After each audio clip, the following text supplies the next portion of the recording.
Yeah.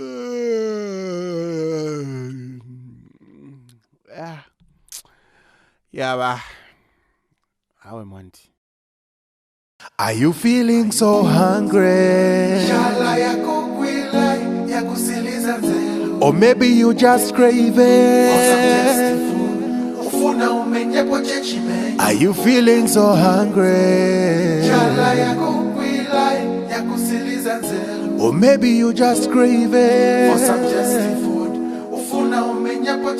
Me say, pakona pacha palima shawama, pakona pacha palima samosa, pakona pacha palima chips, and everything else tastes so lakai. Pakona pacha palima shawama, pakona pacha palima samosa, pakona pacha palima chips, and everything else tastes so lakai. Pa Max Simon's food corner. Nipa Max Simon's Nipa Max Simon's food corner.